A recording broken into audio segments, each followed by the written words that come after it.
Okay, so we're gonna start this spiral 7. This is probably the last spiral, name-wise, that you're going to do. Everything starting from tomorrow on is going to be called day 1, day 2, day 3, day 4 review up to the end. Okay, so let's start with the first question. So let's pretend, suppose a friend tells you that she paid a total of $16,368 for a car, and you'd like to know the car's list price, the price before taxes, so that you can compare prices of various car dealers. Find the list price of the car if your friend bought the car in Louisiana, Mississippi, and a state where the sales tax rates are. So here's what they're saying. So she went to Louisiana, she paid for, she bought a car, she paid tax, and the total was this. Um, so what was the price before applying the tax? Because with the tax, with the 8.5% tax, it came out to this. So we want the price that she paid for the car in Louisiana before the tax. So really think what that means. Okay, so if one, remember the quick way we did this. So if I have the Carva price, the price of the car at X, let's just call it X, right? And I multiply that by, if you're adding the tax, so it's going to be 1, right, plus 0.085, and that's going to become 1.085. So the price of the car multiplied by this, it's going to give you 16,368, right? So imagine whatever the car price times 1.085, it's going to give you 16,368. Now, if you do, it's a one-step equation. Now, if we divide this by 1.085 and divide that by 1.085, and you're going to get the car price before the tax divided by 1.085 was 15,000. I'm going to write it over here, 15,085.71 cents. So that was the price in Louisiana. Again, and then maybe I should illustrate this. So remember, here, let me draw this as a box. Here's 0%, 0%, this is $0.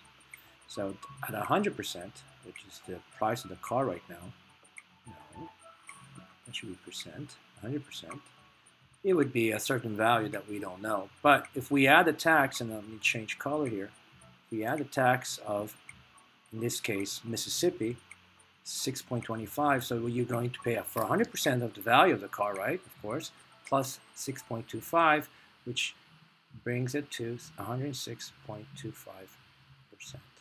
So, and what's 106? So what's the price of the car at 106.25%? It's 16,368. So we want this. What is the price of the car at 100%? It's the original value. So again, you can set this up in just like the previous problem.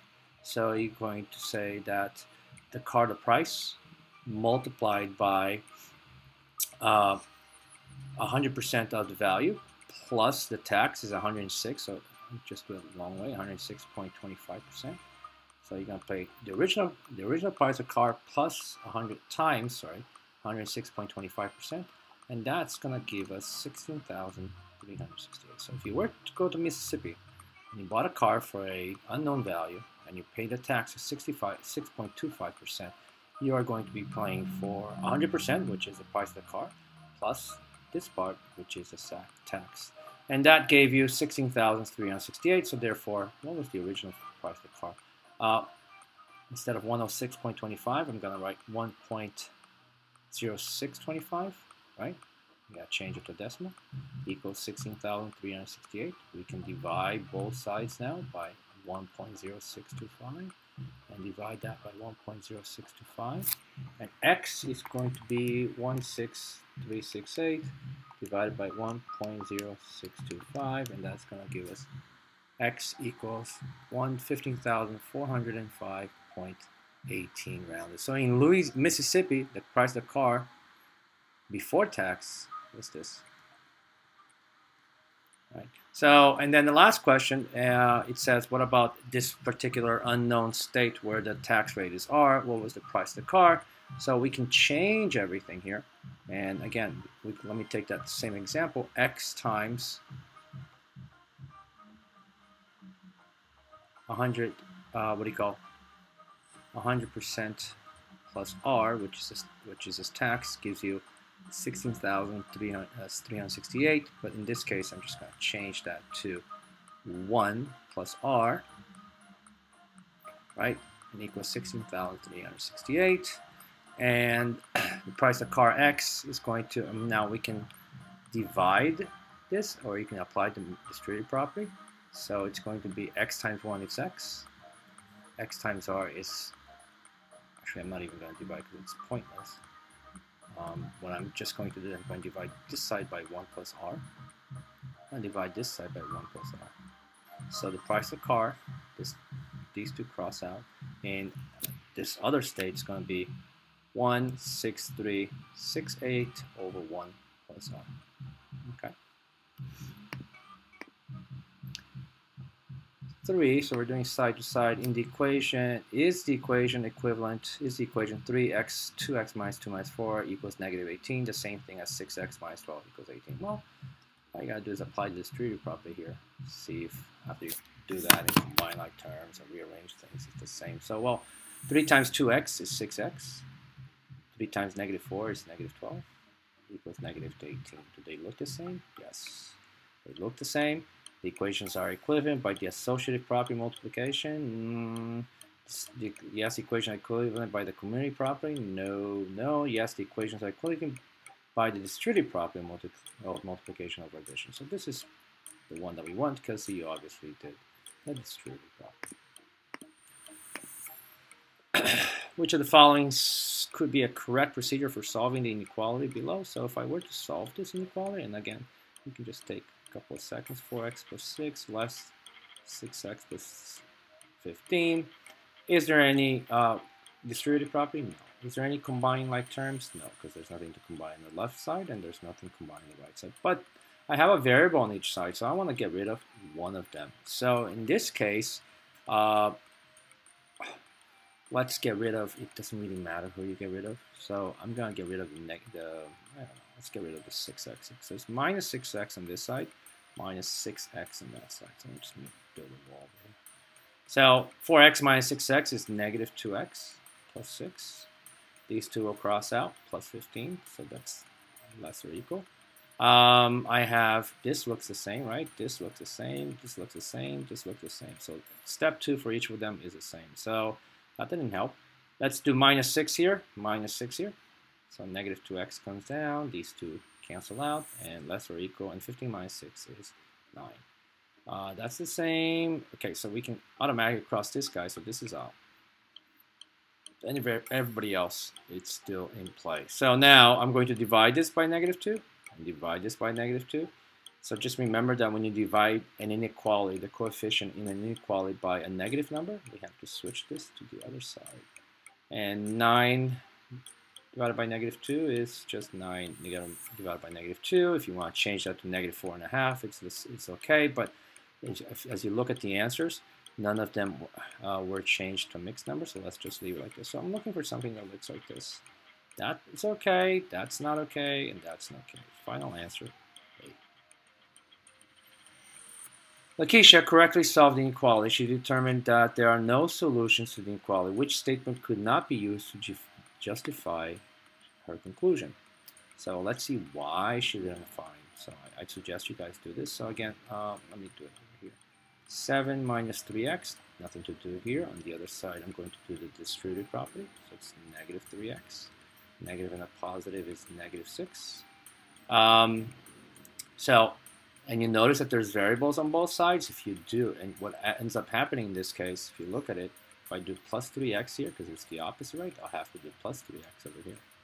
So 7, these two actually cross out, and these two also cross out. Is this statement ever going to be true? So now you're left with 7 is less than negative 6. Is that ever true?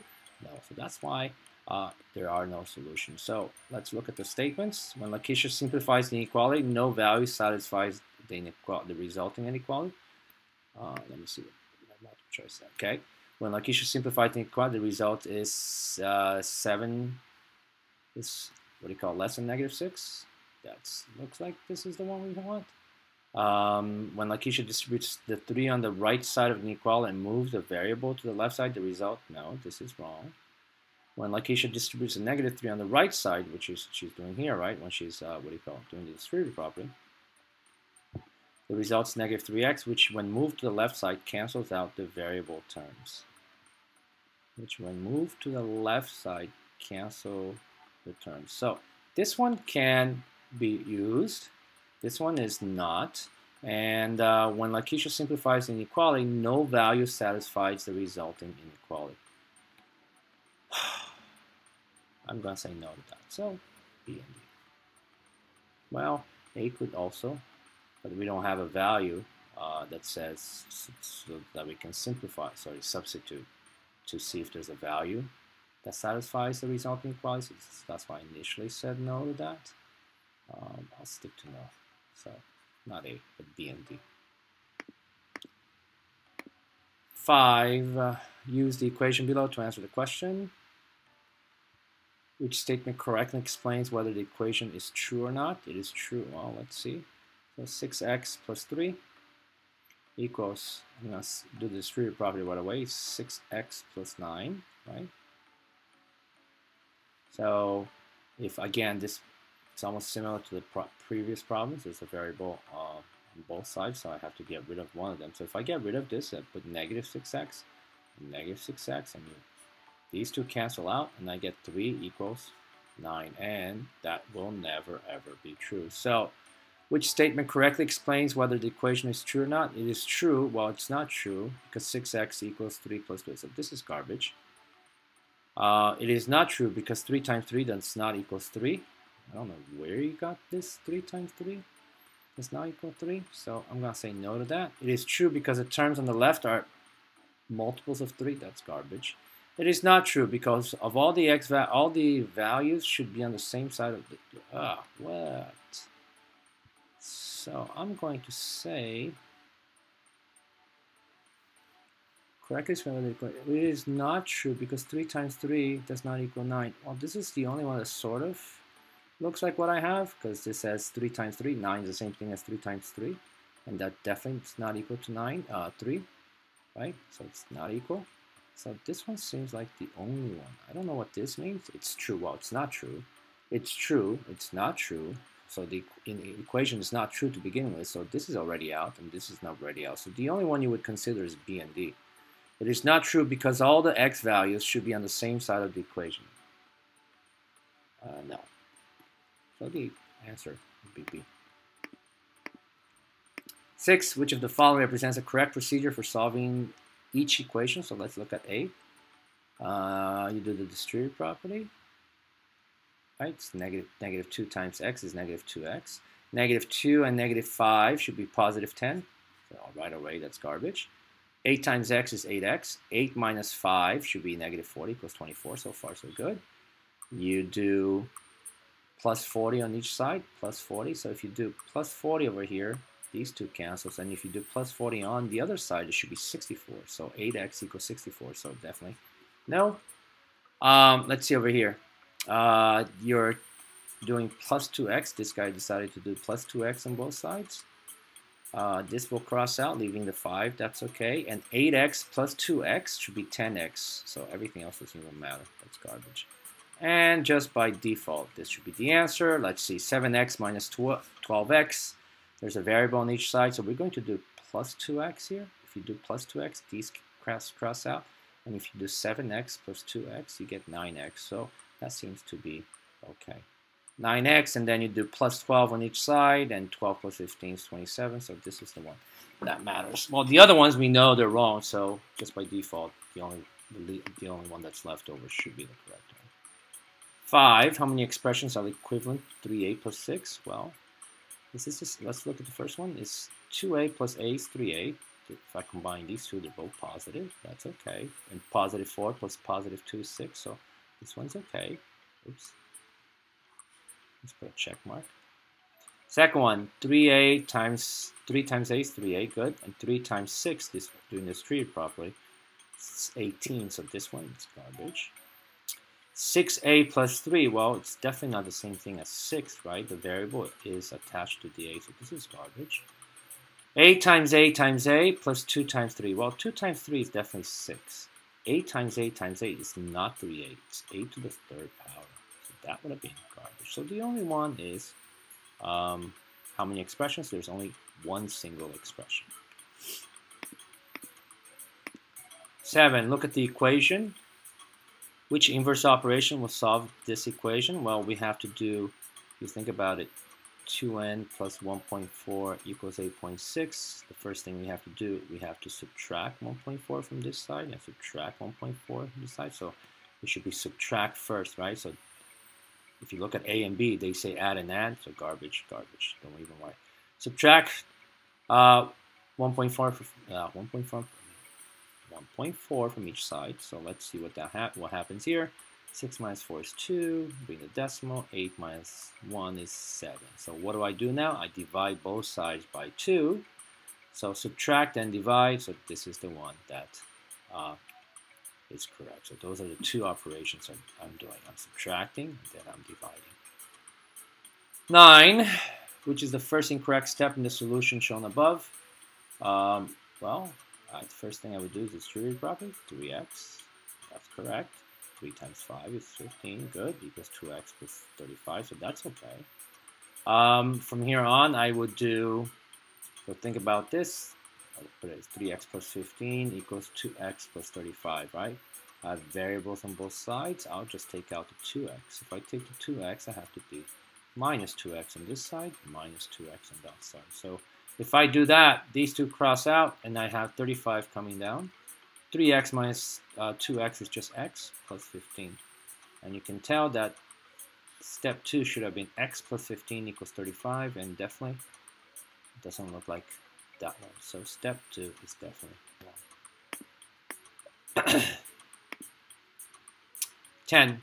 The line plot shows the number of hours Travis worked each week during the week.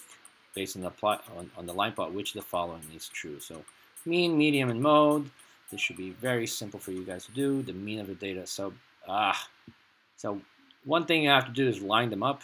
So, and I'll do it over here. So I have one value, which is 17. I have 118, 20. I have 1, 2, 3, 4. 1, 2, 3, 4. 21, there's 1. 22, there's 3. 1, 2, 3. 25, there's 2. And 30, there's 1. So the range of, let's do the easiest one. The range of the data is 14. Range is the highest minus the lowest, and 30 minus 17 is 13. So that's false, right? So this should have been 13, so that's garbage. That's not true.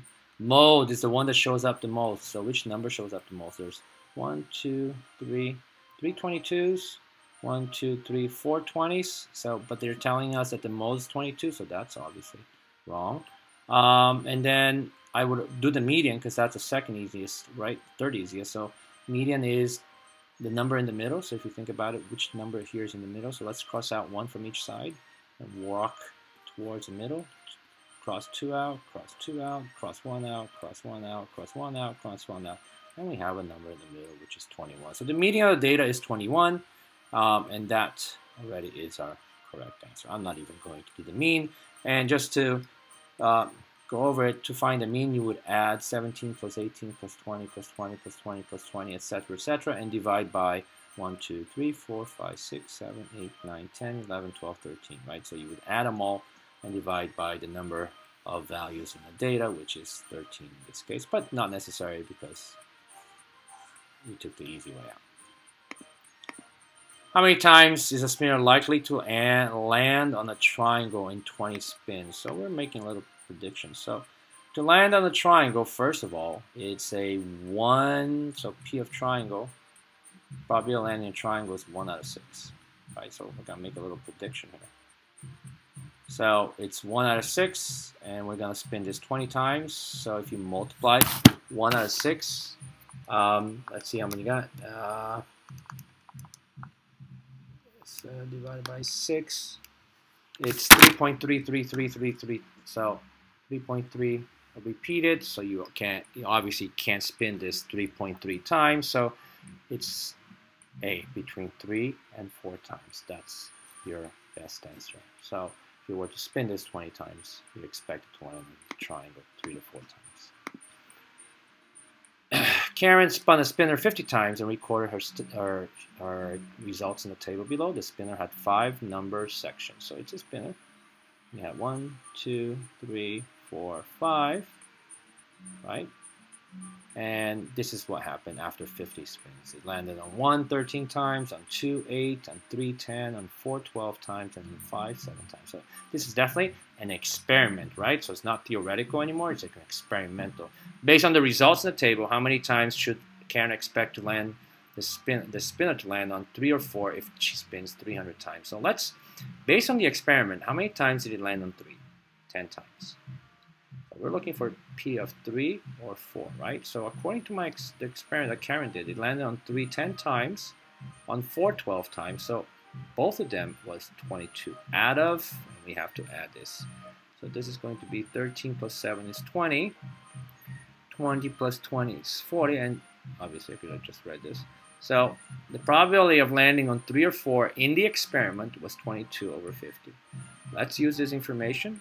So we're going to take that, and based on the experiment, and we spin this 300 times more, and assuming it's going to sort of reflect what we did here in the experiment, we would multiply that, and you would get 132.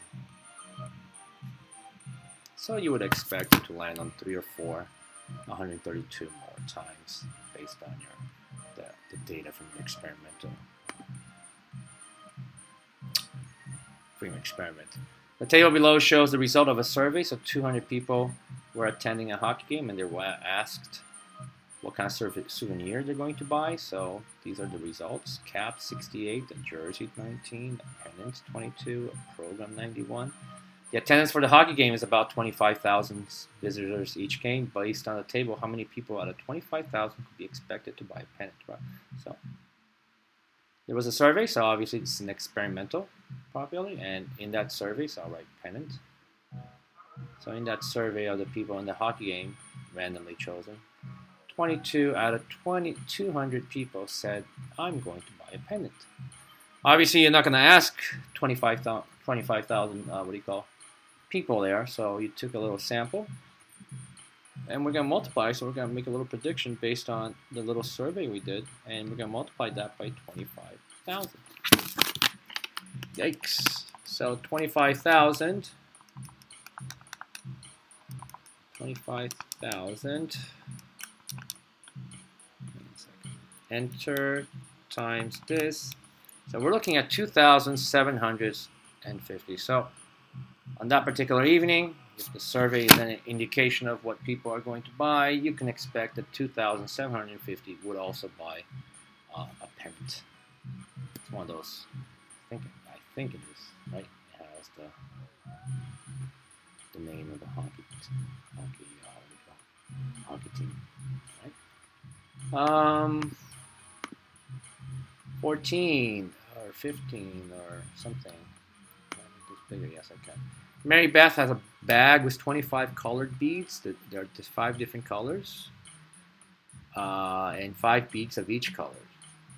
Mary drew a bead from the bag and replaced it 30 times and recorded the results. So please be careful. So she puts her hand in the bag, takes a look at it, records it, puts it back in the bag. So this is definitely an independent. So what are the experimental and theoretical probabilities that Mary Beth will draw a blue bead when she tries again? So I can make this. So here's what I know. So let me. I can make it.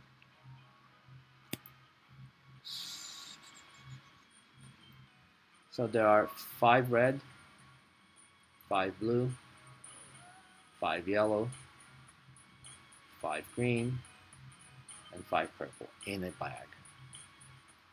Right? So I know that there's 1, 2, 3, 4, 5. There's 25 beads in total. All right? So she did this experiment 30 times, right? And she got the red 6 times, the blue 5 times, the yellow 5 times, the green 7 times, and the purple 7 times. So what are the experimental? So now let's do the theoretical first. So if I were to ask you to just focus over here, forget the experiment for a second, and I said, what's the probability of getting a blue marble right now? Well, the probability of getting a blue, if you were to reach in there, would be, well, there's 5 blues out of 25. So your chance would be 1 out of 25 out of 25 or 1 out of 5. So that would be your probability. Now your experimental is based on what she did, right? In her experiment, she did how many times did she put her hand in the bag? Well, she did that 30 times. And out of the 30 times, how many times did she get a blue? 5 times. Or 1/6. Okay, so do we have something that said theoretical 1/5, experimental 1/5, and sorry, theoretical 1/5 and experimental 1/6? Yeah, this looks good. That's wrong. That's theoretical. No, that's wrong. And that last one's also obviously the answer is letter A. Have multiple groups flip coins. One group flips a coin 5 times, one group flips a coin 20 times, and one group flips a coin 100 times. Which group's results will most likely approach the theoretical probability? Well, let's just say they're all looking to land on heads. Right? So group 1, the probability of landing heads is half, right? So let's just talk about group 1. Group 1 only threw the coin 5 times, so it is possible that they got tails, tails, tails, tails, and then heads. Very, very possible. There's only 5 times, right? And I'll write 5 times. Group 2 did it 20 times. I'll write G2.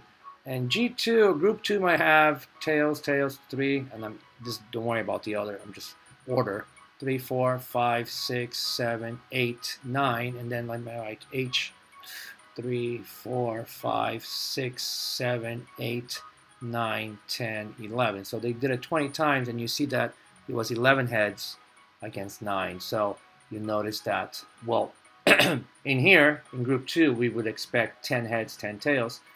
We got 11 and 9 tails, right? So you can see a little change from group 1 to group 2 because we're doing more trials. By the time you get to group 3, you will probably get somewhere 49 tails, 51 heads, or 50-50. Okay, remember what we said in class, the more you do it, the more our theoretical probability will actually be true. Okay, so even though you threw the coin 5 times and you got 4 tails, it was only 5. It was too little a number of trials, okay, to prove or disprove that the theoretical probability would be a half. So the key here is more trials. You'll see that expectation of a half will be truer. Quan spins the arrow on the spinner shown and records the results in the table. So this is again an experiment. She already did the experiment, and here are the results. What's the difference between the experimental and theoretical probabilities of landing on red? Well, theoretical. Don't do any experiments. Just look at the spinner and tell me what's the probability of getting on red, landing on red. So if I'm just looking at here, well, there is one section that's red out of 4. So I'm expecting 1 out of 4, 25% of the time for it to land on red. Well, did that happen? Well, then Quan here did the experiment, and based on her experiment, and how many spins did she do? Oh, we gotta add this. So let's add 21 plus 26 plus 24 plus 29, and she did this 100 times. So in her experiment, she spun the spinner 100 times, and how many times did she get? How many times did she get a red? Well, 21 out of 100. So what's the difference between these two?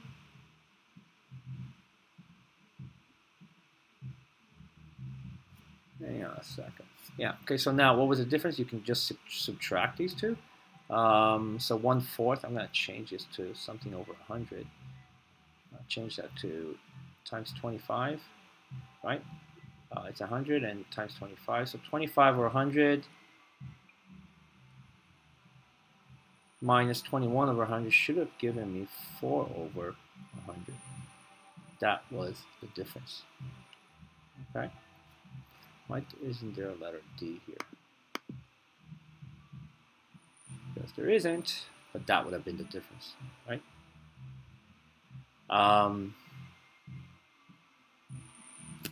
Another way of doing this is that in her experiment, she got red how many times? 21 times, right? So let me just go back. So in her experiment, the spinner landed on red 21 times. Now, let's go back to the theoretical. We found out that theoretically we expect it to land on red 1/4 of the time. So let's make a little prediction here. So before we do the experiment, we're doing a little prediction. So 1/4 times 100. So if I were to spin this 100 times, 1/4 times 100 is 25. So I'd be expecting it to land on red 25 times. Did it land on red 25 times? No, it landed on red 21 times. And 25 minus 21 is 24. So, sorry, it's 4. So your answer should have been 4 out of 100. I don't know why they do that. None of the other ones make really any sense.